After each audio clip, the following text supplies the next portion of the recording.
Le début d'une carrière légendaire. Richard Miller, connu sous le nom de Dick Miller, est né le 25 décembre 1928 à New York. Il a débuté sa carrière d'acteur dans les années 50, avec un petit rôle dans le film de science-fiction culte Il a conquis le monde.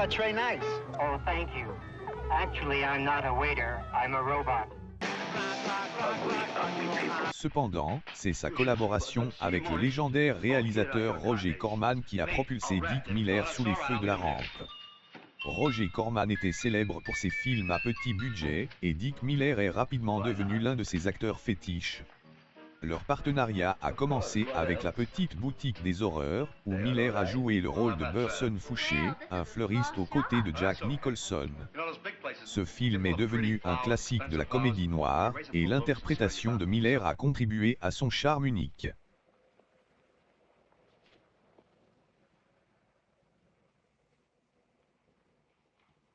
Ça, si les sectes vous intéressent, il n'y a pas un livre que vous ne trouverez pas ici. J'ai tout ce qu'on veut. L'homme aux multiples visages. Ce qui rend Dick Miller si spécial, c'est sa capacité à s'adapter à une grande variété de rôles. Il a joué des gangsters, des policiers, des plombiers, des militaires, des scientifiques, et bien plus encore. Que ce soit dans le film d'horreur Chien Blanc ou dans la comédie culte L'Aventure intérieure, Miller était toujours à l'aise devant la caméra, apportant une touche personnelle à chacun de ses personnages. Sorciers, vampires, démons et loups-garous. Ces histoires, c'est de la blague, vous savez. Non, le véritable loup-garou peut changer de forme quand il veut, que ce soit le jour ou la nuit. C'est pour ça qu'on peut jamais les pincer. J'ai des douzaines de bouquins là-dessus. C'est vrai qu'on ne peut le tuer qu'avec des balles d'argent? Bien sûr, c'est même le seul moyen de se débarrasser de ces sales bêtes. C'est pire que les cafards. Quand on les tue pas bien, ils reviennent de chez les morts. Et puis ils se régénèrent, vous savez ce que c'est?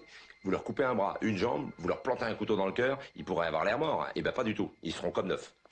Une autre caractéristique notoire de la carrière de Dick Miller est sa propension à faire des caméos dans les films de réalisateurs célèbres. Il est apparu dans de nombreuses œuvres de Joe Dante, notamment dans Piranha, Hurlement, Gremlins et Small Soldiers. Son visage est devenu une sorte de sceau d'approbation pour les films de genre et de science-fiction. Dick Miller était non seulement un acteur apprécié des cinéphiles, mais aussi de ses collègues. De nombreux réalisateurs et acteurs l'ont décrit comme un homme discret, et sa persévérance dans une industrie compétitive ont suscité le respect de ses pairs. Calibre 12 automatique. C'est italien. Vous le voulez à pompe ou auto? 45 à canon long avec visée laser. Bien que Dick Miller ne soit plus parmi nous, son héritage dans le monde du cinéma est indéniable. Ses rôles inoubliables et sa capacité à apporter une authenticité à chaque personnage qu'il jouait faisaient de lui un acteur légendaire.